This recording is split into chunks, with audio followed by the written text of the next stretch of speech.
All right, Leo. It's the browser watch time. Yeah, we got to sneak a little browser watch in here anyway. This shouldn't be too bad. You thought you were getting away with it, you did, listener. No. You can't skip the browser watch. The browser watch is here. Now you got to listen. 3 different items to bring up here. First, Vivaldi on the flatpak is officially unofficial. Yes. So apparently it's not fully Vivaldi yet, but a Vivaldi developer is helping bring real, actual, live Vivaldi directly to your face on flatpak. And this is in the wake of Discord is official now, too. I think Discord is officially official. Discord is official. Like Leo said, this is crafted by one of the employees of Vivaldi, but not officially from the Vivaldi project themselves. Hopefully the next browser watch, or maybe the next browser watch, will come to you with a, it really is official, but not yet. It might be a little further down. I mean, I don't know. So presumably they're testing the waters here to gauge the popularity in releasing an official version. I mean, that's my guess on that. Yeah. I installed this. I tested it out, and it's pretty much what you'd expect. It's Vivaldi, right? Yeah. And so good. That's fantastic. That's exactly what. Yes. Yay. Step 1 is good. Yeah. The one thing I noticed though is I didn't get the setup thing. You know how when you first install Vivaldi, it does the setup walkthrough thing that lets you set your theme and like all of that stuff at the beginning. Is it because you just get dumped right into, I don't know. No, I installed it fresh on the Fedora setup that I got, Fedora GNOME setup. So it never had Vivaldi before. So there were no preferences or any of that stuff. It didn't give you that choice between like the kitchen sink and regular Vivaldi. Didn't give me that. Didn't give me the strict, like the whole add strict. That one's important. Blocker. Oh, yeah, I went in and I could turn it all on and stuff, just like normal in the settings, but it didn't offer me up those things out of the gate. Equally, it didn't give me my theme either, so I had the light mode beaming through my eyeballs. Oh my God. And I'm always in the dark, man. I'm always in the dark, so like if that would have happened, I would have Yeah, I did it in the morning, so it was like still like the sun's still coming up. Yeah. It wasn't up. No, wasn't up. It was 4:30 in the morning. Yeah, no. You're an early bird, and wow, that would hurt.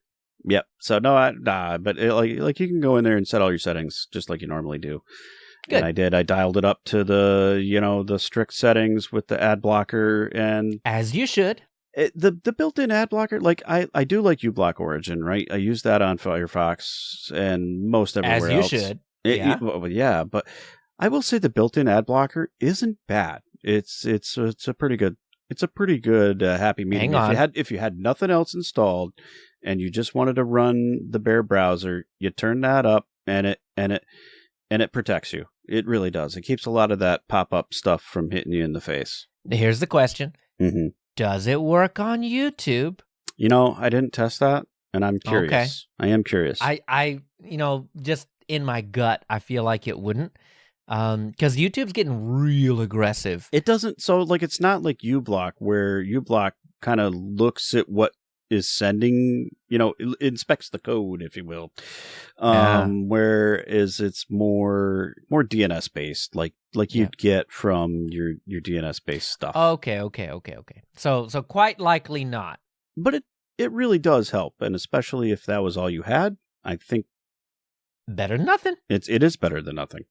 Absolutely. That's really cool. That's actually really cool. And no, we're not talking about Manifest v3 yet, though Manifest v3 is coming, and it's going to break all of your Chromium content filters like uBlock Origin. So get ready for another deep dive browser watch on Manifest v3 when that comes, and your only safe bastion is Firefox. I was going to say, you could just switch to Firefox. You could just do the right thing, but I hope they continue with this, and for a lot of good reasons. Like, I love the tab management. Love that stuff. Yep. Yeah, I'm coming around. That's the thing that's getting me, man. That's the thing that's getting me. And so it is a good browser on the desktop. It's supported under Linux. It's native now. Like, you have more native options to install it. I think the Wayland support is optional. You can add it, and that means that it's not blurry in my scaled situation, which is fantastic for me. But they also just released it on iOS.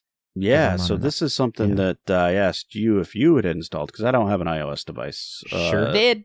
And so you said you did. Well, how'd that go? I don't know. Do I have an iOS device? I don't know. Maybe I do. But if I did have an iOS device, I would say that it actually runs really good. You have the same strict tracking type options that you do in the desktop. You have the same ad blocking type situation that you have. That could be hard on a mobile browser, right? Yeah. It really can. It really, really can. Because I think Firefox does have a very similar situation on you can iOS. You can install extensions on Firefox on Android. Quit. I know you can. But hold on. So just quick history lesson. When I was on a Pixel, I had a uBlock Origin installed on Firefox, but apparently there was a time where like extensions went away or something. Certain extensions work, but I think they've really opened it up. Like there's a bunch of them now, I think. Yeah. Now it's just much, much more compatible. Okay, all right. So yeah, you still can't do that on iOS, but you have browsers like Firefox and Vivaldi and Brave that are building that thing in so that you don't have to do, at least for some very specific. Yeah. Well, and as you know, on a mobile browser, wow, is there a lot of stuff that hits you in the face, and you don't have all that screen real estate to do anything with it, right? I know. It takes over. It takes over your whole screen. We read a lot of news, and there are some websites that put more ads on the page than the others. And oh my God, like you'd scroll down that thing in regular browsers, and it's like. And I hate it because I don't want to. It's not like I don't want to support those things. I don't mind if they're not annoying, right? I want to support. I want to support everybody. That's the point. If they're not annoying. Yeah. Like we live in the US. Both Dan and I live in the US, and advertising is just a fact of life around here.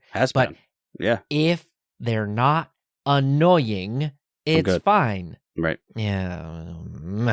Anyway, so Vivaldi on iOS, it's there. I was kind of sad to see that they didn't also throw the kitchen sink options in there, like because I would like to see the calendar and the mail application and the Mastodon integration and like all of that cool stuff. But they don't have that on Android either. So I mean, it's on par. Okay, it's on par. It's good. As long as we're same. But I would love to see those, even if they were separate apps. I would love to see those types of things available on I mobile. think eventually they might get into that. Who knows, right? Especially if it catches on. Yeah. And one of the things that is happening on iOS, because, anytime we talk on a Linux show or a free and open source kind of show, you get the eye rolls when the iOS comes out. It's true. Because it's not as everybody's open. Like, yeah, because, on a browser on iOS, you only get WebKit anyway. You can only use the one. And, that's not strictly going to always be true. Right. With the EU's DMA that we covered in a previous episode. Yeah. We were talking about how these, kingmakers are having to really relinquish a whole lot of this control over their platforms, and this is going to be one of them. So we know for a fact that the Chromium developers are currently, right now, today, developing a Blink version for iOS. And we know that the Firefox developers are developing a Gecko version for iOS. Both of these groups see that the writing is on the wall. Yep. The DMA will, or an extension of, or some other country will push it. The writing is on the wall. This will change. As soon as that falls, in come the other browsers, right? And they're going to push their version. Mm-hmm. And for all of the complaining I see about Firefox and how crashy it is on Android, trust me, I'll be right there with you if it's crashy on iOS. I tell you what, like I did have that problem, and I will say, almost a year ago now, I switched back to give it a whirl, and really, I haven't like that's it. Firefox on my mobile device is the main browser, and it has been the entire time, and I don't get a lot of crashes. I have a lot of tabs open. Yeah. Obviously, I always do. Obviously, it puts stuff to sleep and whatever, but I probably average 20, 30 tabs open on my mobile browser. I know that's a lot. Mm-hmm. It's painful, but I do. It doesn't really crash for me. No, I'm pretty happy. Okay, so the crashy may not be a thing. Okay, so I need people on Android to tell me, is the crashy thing still a thing anymore? I just install it on your phone real quick. Go to a few websites. Do some crazy things. Run a JavaScript heavy website. Yeah. And you really got to tell me, does it actually still crash, or is that just something that people are saying because we've said it? Well, and I think for the past 3 years. I think it used to. And they fixed it. I know it did. And there it is. Like I feel like it's good now. But I really do feel like there needs to be some kind of concerted effort to get people to actually try Firefox again to find out if it's still actually true. And I think a lot of people will be very surprised with how untrue stuff like this is anymore. Maybe it was true. I mean, it definitely was true. But is it still true? Yeah. I mean, it's like we talked about with the Wayland episode that we had. Like we just you got to revisit these things, try them again. Your experience that you had isn't going to be the same. Try it again. Form a new opinion. Hey, you can catch all these great topics as they unfold on our Lemmy subreddit, news channel, Discord. Yeah, it's in the great places. So lus.sh/Lemmy/Reddit/Discord/Mastodon, Telegram, Matrix, Twitch, Twitter. We got all the things. Like, come check us out. He keeps using the short link. I love it. Of course. You made it. I have to use it. So good, man. One thing that I have just recently discovered I can do, it's another one of those situations like the short URL that I'm like, oh, why? Of course that works, is you can follow the news subreddit or news community on Lemmy from your Mastodon account. That's the magic of ActivityPub, right? It's all RSS in the background.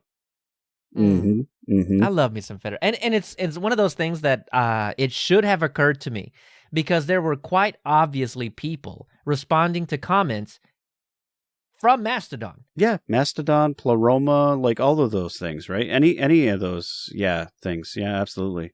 Also, so we're on TILvids, right? TILvids is another thing that you can follow from Mastodon. You sure can. Yeah, if you don't want to hear like the insane ramblings of the Linux user space at mastodon.social account, you can just follow the TILvids account and just get the history, right? So yeah, just the shows. Like when the shows drop, you'll get it there in your Mastodon feed.